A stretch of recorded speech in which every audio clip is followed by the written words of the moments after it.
Making hiring accessible isn't just about compliance, it's also about competitive advantage. Organisations that are going beyond the legal minimums are accessing untapped talent pools and building better teams. To discover how, just keep listening. Support for this podcast comes from Talergy, a company that's been helping organisations around the world find, build and grow talent for more than 75 years. Talergy combines psychology and technology to help leaders make better, data-driven decisions about their people. The result? Stronger teams, better performance, and organisations ready for the talent challenges of tomorrow. To learn more, visit talergy.com. That's Talergy, TALOGY.com. There's been more of scientific discovery, more of technical advancement and material progress in your lifetime and mine than in all the ages of history.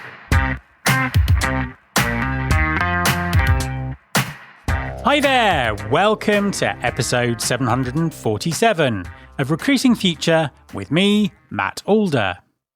A lot of employers treat accessibility just as a compliance checkbox. So they meet the legal requirements and then they move on.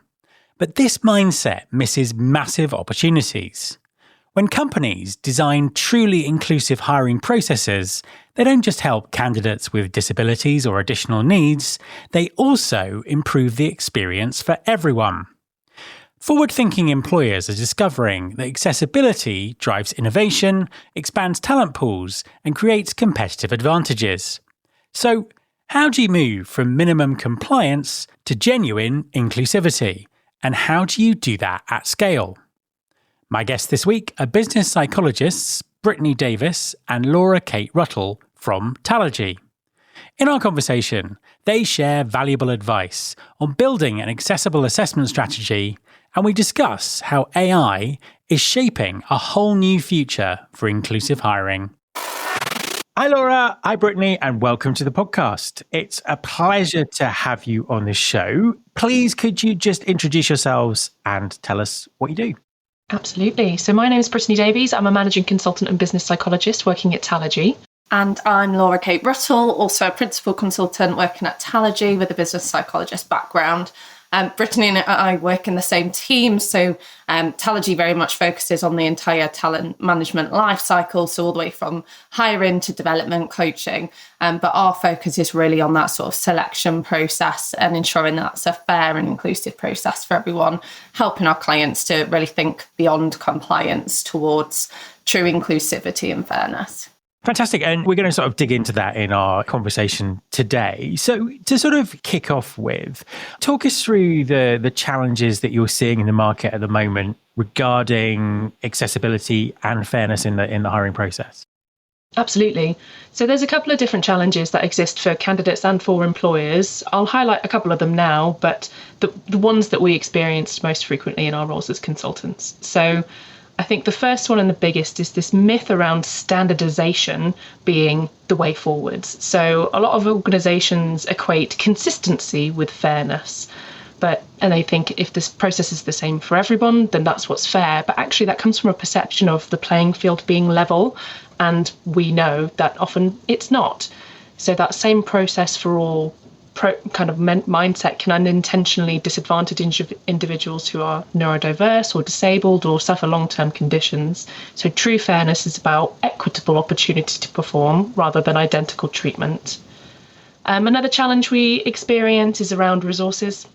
So recruiters are increasingly under pressure and have limited time and limited headcount to make that individualized support really accessible for individuals. And some, as a result, see adjustments as extra work or a nice to have rather than a real core responsibility of that talent and recruitment team. Another one of the challenges I talk through is kind of blanket approaches. So what we often see, in particular with organisations that go through high volumes of candidates, particularly early careers or graduate recruiters, they have thousands of applicants coming through the pipeline at once.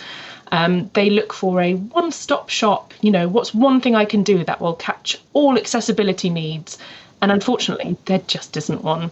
So there's a huge variety of different ways we need things to be accessible. And that's where we can come in and we can support, we can help educate, inform, and improve processes for individuals. And then I think the final challenge is really about tackling the stigma around disclosing whether you're neurodiverse or suffer from a long-term condition. Candidates often fear bias. They think they might be written off or removed based on their needs, or they're concerned about being difficult. So we might find that individuals aren't sharing that actually they need a little bit of support going through that process, or they just need a slightly different process. And it results in them going through a recruitment program that they don't have the support that they need, they're not able to put their best foot forwards, and they might be missing out, and organisations are missing out on really exceptional talent. So without that disclosure, organisations can't make those effective adjustments for those people. So having individuals share their need for adjustments is really important, and one of the main challenges organisations are facing these days. Obviously, legal compliance is a significant part of this, but what are the broader benefits that organisations are missing if they just focus on the sort of the minimum, meeting those minimum legal requirements? And this is something that we encounter a lot. So obviously, we've got the Equality Act 2010 in the UK that really provides us that baseline, that minimum requirement that we need to meet. But I think part of our role is really making sure that clients understand that actually that might not necessarily equate to true fairness, to true equity in the process. Just meeting that standard isn't necessarily as far as we want to push it. So I think it is important to make sure that they're clear around the benefits of striving for beyond that. I think one of those main benefits is really just in widening the talent pool. So, you're bringing in individuals that might have otherwise been excluded in a less accessible process. And in doing that, you're bringing in diverse knowledge, perspectives, different experiences, different approaches. So that is hugely beneficial for all organisations in terms of decision making. So really reducing groupthink, because you're going to have individuals that actually challenge some of those assumptions because they're coming to the challenge with a different perspective. And we know that can improve, particularly processes around creativity, problem solving, innovation, which particularly right now is so important for so many organisations. And obviously that leads to financial benefits as well for the organisation. I think another thing that's really important to remember is that by designing an inclusive and fair process from the outset, you're going to be increasing the candidate experience for everyone. So there's the well-known curb effect, dropped curves initially there for sort of wheelchair users, but actually we've probably all benefited from them at some point, right? Whether we're pushing a pram, whether we have luggage that we're pulling along, we've benefited from those dropped curves. And it's the same thing in the assessment process. So, an example is closed captions on videos. Yes, that might have been originally for individuals that are deaf or hard of hearing, but actually it's going to benefit, someone that doesn't have a quiet workplace to work from, or only has a quiet workplace, you've got to be silent because you've got to go to a library to have the right environment, or even just people like me that prefer to read things and it sinks in better if they see that. So I think just making sure that you're aware that actually you can benefit everyone by focusing on making sure that the process is accessible for all. And then I think the final thing that's really important and that clients often forget is there seems to be this vicious circle in terms of when we only look for the bare minimum of compliance, we are probably less likely to be really encouraging candidates to disclose their needs to us. Therefore, as Brittany said, they fear the consequences of doing that and they don't. The organisation then thinks there's a low need for reasonable adjustments because no one's asking for them. So it's then not made a priority for them. And that is the vicious cycle of, okay, they're not really needed, so we're not going to prioritise them. Candidates don't feel that they can disclose. And the only way to break that cycle is by proactively focusing on accessibility for all. So I think that's really important to remember, is just because you're not necessarily receiving the requests for reasonable adjustments doesn't necessarily mean that that's because your process is fair and inclusive for everyone. Yeah, no, 100%. And let's dig into disclosure just a little bit here. I mean, what are the different ways that employees can encourage disclosure kind of throughout the recruitment process? What does good practice look like here? So I think the first port of call before you start encouraging candidates to disclose is to make sure that your process is already inclusive as it can possibly be. Because if it's not, you're going to fall at the first hurdle and the following steps are going to be much more difficult. So work on that process first of all. But the ways that you can encourage, firstly, you really need to start to build confidence in yourself as an employer or as a brand and reduce that fear that exists around disclosure.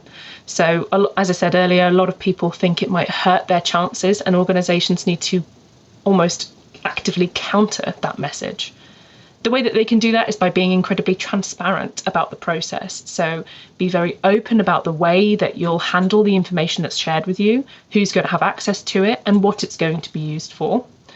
Explain what each stage of that recruitment process looks like as early on in the process as you possibly can, so candidates are able to identify where might I need a little bit of additional support, if I need any, so whether that's online assessment, in-person assessments, interviews, whatever that may look like. Helping them figure that out early doors allows them to think about it in advance. And taking the time to highlight the different ways in which inclusivity and accessibility is important to you as an organisation up front as well. So highlight the employee networks that you're part of, the disability confidence schemes that you partake in, any inclusive policies that you have within the organisation, put those front and centre and say, yes, this is important to us. We do actually care. We're not just doing lip service here. And there are a couple of practical steps that you can take. That's all a bit big picture, but making the process visible and accessible all through those different touch points is really important. So at the job application stage, at the application form stage, at the assessment stage, give them opportunities to disclose at every step of that process, because it might not be that they're confident to disclose at the very beginning because they think it might hurt their chances, but then later on they realise, you know what, this company is thoughtful about this and I do think it will help me perform better later on. I'm now going to disclose. And use inclusive language when you're asking people to disclose as well. So say things like, we want to help you perform at your best and we're here to discuss any support you might need, rather than if you have a disability, tick this box, because that can be a little bit of a barrier for people. It doesn't feel as conscious or as caring. And what about AI technology? Is that making a difference here? Absolutely. So there's countless ways that technology is consistently evolving and has been. So we're creating programs and platforms with more accessibility built in now. So screen reader capability, the ability to edit text, color, size, font, having keyboard navigation as standard, that all exists. But AI as well is making and will continue to make a really interesting difference here. So I'll speak a little bit to what it can do now because it's evolving so rapidly. But there are some great opportunities where it can enhance accessibility straight away. So automated captioning and transcription for people with hearing impairments or who process auditory information differently. Having text-to-speech or passage summarization tools for individuals who may be dyslexic or have ADHD and struggle with digesting complex or very lengthy information. Having voice control for individuals who have mobility issues, having tone interpretation aids for individuals who may be socially anxious or have a hard time reading social cues. All of those different things can exist in the form of AI already and support individuals through that process. And it's also an opportunity for us to rethink assessment. If the role itself is going to require individuals to use tech, or they might be able to use AI in their role, they should absolutely be able to use it as part of that recruitment process. And technology can also help us perform audits on our existing process and say, what are the issues with our existing web content or assessment platforms that might not be as accessible as they could be. 100%. I think that makes perfect sense. It's great to hear that AI is facilitating things that were just probably impossible even sort of 3 or 4 years ago. So what about doing this at scale? I mean, what does good look like for employers who are trying to support these kind of adjustments at sort of large scale, particularly, I suppose, in an environment where people are looking at kind of introducing more and more layers of automation into the hiring process? It's such an important question, and it's one that we are sort of navigating with our clients as we speak. So, it's well known at the moment that a lot of organisations are experiencing increase volumes to the nth degree compared to what they've had in the past. And understandably, they therefore want to automate the process as much as possible. And it's quite difficult because we do have to acknowledge that there is some level of human intervention required to really get accessibility right. And I think that's a conversation that we have to have with our clients of we can make the process as automated as possible, but there needs to be that acknowledgement that at some stage we may need to have conversations with these individuals to ensure that we are creating a process that allows them to show their skills in the right way. So I think the first thing is exactly as Brittany's already touched on, accessibility by design. So if you make that sort of standardized process as accessible as possible, cover off as many requirements as you possibly can in that sort of standard process, then you're going to be reducing the need for individuals to who won't be able to sort of show their best self during that process. So, making sure it's screen reader compatible. You can access it using a keyboard, not just a mouse. You're sort of meeting standards, sort of the WCAG, WCAG compliance, having alt text for images, all of these things using simple language, etc. So if you do all of that up front, and the more of those, the better, then you're going to be reducing the need for intervention at later stages, which allows the process to continue to be automated. And that way, the vast majority will be able to complete the assessment process in that standard format. And I think as well, what Brittany said is really important is making sure that candidates understand that process and in its entirety from the beginning, so that they are able to determine whether they need adjustments or not. I think another thing as well that we support our clients with is really on centralising and structuring the adjustments process itself. And that is not about having a one-size-fits-all approach, because we've discussed that doesn't work. But it is about making sure that the team or individual that really deals and handles with the adjustments in your organisation does so in a really consistent and supportive way for the candidates. So they need to understand and have the guidance around what questions should I be asking these individuals, and what are the options that are available to me that I can share with the candidates. And also the importance of documenting those decisions as well. So making sure there's that really clear paper trail of discussions that have been had and why certain decisions have been made, so that you can come back to those. And then I think the final thing in terms of what good really looks like is use the data. This is a big one for me. We have so much data available to us now through the different processes that we have within hiring, and it's using that to gather insights and to really inform and make improvements off the back of what that data is telling us. So you will have data whether you're actively collecting it or not, which you should be if you're not, but either way there's going to be data there to use, and I think that's just a really important one. Employers listening will all be at sort of different stages of their journey with this. I mean, what advice would you give people in terms of where they should start or what they need to prioritise?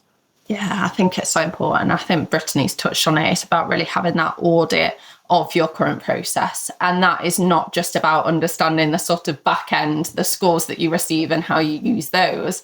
It's actually about understanding how it feels for a candidate going through that process at every single stage, and going through that process as a candidate, focusing on where are any potential barriers. So really searching for them, not just waiting for issues to be raised, but searching for those barriers that might be there. Whether it's that you've got sort of text that's overly complicated, that doesn't need to be, that you can really refine and simplify, whether you've got time limits that aren't needed and don't contribute to anything, images without alt text, whether there's not enough occasions for an individual to disclose, whatever it is, really going through your process and focusing on those things. And then I think probably having like quite a frank discussion internally to say, right, is it small changes to the process that need to be made to get it where we want to be? Or actually, do we need an overhaul here? is this process just not working and it's not in the current day, and actually we really need to just scrap it and think again. And that can be a hard conversation to have. And obviously we're happy to support with that conversation, but I think that's a really frank sort of discussion that needs to happen. I think the other thing that's so important that organisations can forget is speak to your candidates, getting the feedback from them and understanding how it felt for them, whether they were successful or not, is absolutely invaluable. And really understanding, what could have made it feel more supportive for you, what could have made it more accessible, asking the right questions because they're the individuals that are going through the process. And then again, using the data. So I think looking at your dropout rates, if you suddenly have a huge spike of dropout with females, for instance, at a certain place in your process, why?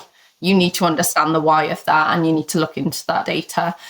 Looking at evidence of adverse impact at any different stages, whether that's for any groups, intersectional groups, just make sure that you're using that data point, and that can drive you in the right direction as to where you need to prioritize your time and start with the improvements that you want to make. We're in a very disruptive time in terms of technology at the moment because it is just developing and evolving so fast. And one of the things that, I would love to happen is employers to be able to build personalized assessment journeys for candidates and sort of do that at scale, but give everyone that sort of individual experience. Is that like to be possible? And if so, what do you think it would look like? Hopefully, yes. I like to think that it's just around the corner. So adaptive testing in its traditional form has been around for a long time, where assessments get more difficult or easy depending on how you're answering and things like that. But they're incredibly difficult to create. They take a very long time. There's lots of testing that needs to be done. It's really hard to create a good adaptive test, or it was until this point. All of those stages of that design process is now getting easier, but beyond just the ability to adapt what questions you're asking to change based on difficulty, we're now in an environment where we can adapt them in different ways. You could be asking candidates, well, how do we get the best out of you? Do you prefer to speak to a camera, or would you prefer to use your mouse and keyboard? Would you prefer to process information visually or auditorily? What's the best process for you? And then we can adapt, ideally, those assessment processes to get the best out of that individual. So the goal of that isn't to create an easier route, but to create an equivalent opportunity for individuals to show their really true potential in a way that suits them at the best. There are risks with that we need to manage. So making sure that we don't have this black box of AI making decisions for us. We know there's validation and there's reliability and there's psychometric rigor behind it, but creating a process that is so much more personalizable, so much more flexible, it automatically becomes more accessible for individuals, and not just those who might be neurodiverse or have disabilities, individuals who just process things a little bit differently in the here and now. It's just such an exciting time at the moment. And I think there's so many opportunities for us as an industry that have come about from from AI, essentially. And it's very much, if we're very honest with ourselves, it's an industry and a sort of assessment process that hasn't really developed that much for many, many, many years. And I think that is where it's very exciting to be a consultant working at this part of our careers at this time, because I just know that we are going to see such a shift, and over the next year to 5 years, there is going to be just a completely different lay of the land, I think. And that's only going to be to the benefit, I hope, of candidates and individuals. And it's only going to come with organisations really focusing on the fact that they don't want to just meet the minimum standards anymore. Actually, we've got the technology to push it further and to do better than that, and probably better than we ever have done in the past. But I just think that is incredibly exciting that we're kind of at this point, and hopefully are going to see these real changes that take us in the right direction. Yeah, absolutely. And, what else do you sort of hope the future might hold? What should things look like in a few years' time? Yeah, I think it's a really interesting one. And I think it's important to know that there are still processes in place right now that do work, right? So it's not necessarily about an entire scrapping of that, but it's about taking the best bits of what we have now and only improving them, and then also developing something new. So I think we've got the opportunity to do that now and to really focus on, actually, this was what we had at the time because that was what was available to us, but what have we got available to us now? And I'm really hoping as well that something that comes along with that is that mindset shift of, we do have a mixture of organisations and clients that approach accessibility and fairness in different ways. There are some where it is an absolute key focus for them, and all of their sort of goals are set around meeting certain criteria in that space. And then there are other organisations that are just focusing on, we need to be compliant. Can I just give a time extension to individuals that require reasonable adjustments, and I'm good to go. So I think just getting to that point of a mindset shift in terms of what we are all striving for, that would be a really amazing place to be, that we're all striving to allow individuals to really show themselves at their best throughout the process. I also think it's important to get to a point that it's really not just that candidates are willing to disclose, but that they feel comfortable in doing so. So I think it's that, how do we get to the point where it's not just, because there's still an issue, right? As Brittany has already said, individuals don't disclose. That in itself is an issue. But even those that do, they do so with fear sometimes and concern about what that's going to mean for them in the process. And I think it'll be a really nice future to get to a point that individuals feel comfortable doing that. They know that that is being done only to help them and to support them, and it's going to have no negative consequence for them. So I think that's another one. And then a final one is just, using AI, but in the right way. So I know we've done a lot of research in Talogy to understand what candidates want from that hiring process. And we know that actually they do still want the human touch. They want to feel like you're speaking to them. They want to feel like they're not just a number in, a sea of candidates. And therefore, it's not going to be a case of let's just automate everything, because you're then taking it too far away from that process of what we know candidates want. But I think using AI in the right ways so that to improve our lives, right? So our R&D teams, to make it easier for them, to make it easier for us, to make it easier for organisations, to make it easier for candidates, but in a way that we're using it fairly, so it's not black box scoring or anything like that we don't understand. It's getting that balance right, I suppose, between AI intervention and the huge benefits that can come from that, versus still having that human touch, that nice feeling experience, which is hard to do, right? But I think that would be sort of a dream future. I'd agree. I think if I had a crystal ball and I was looking 5-10 years in the future, an ideal would be for diversity to truly mean diversity, right? Not what we say is diversity, or that tick box exercise that it can often be, whether it's neuro-inclusivity or socioeconomic status diversity or whatever it may be, just a real appreciation for individual differences and what individuals can bring to organisations, so that those organisations can then go on to be more successful. And I do really see AI and technology as the route to get there, because things are just moving at such a pace that they weren't able to before. So I'm really optimistic about where we can go. Brittany, Laura, thank you very much for talking to me. Thank you. Thank you. Really appreciate it. My thanks to Brittany and Laura Kate. You can follow this podcast on Apple Podcasts, on Spotify, or wherever you listen to your podcasts. You can search all the past episodes at recruitingfuture.com.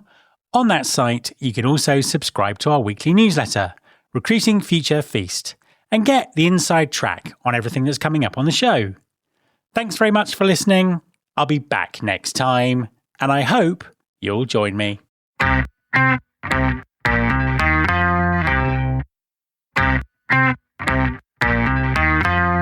is my show.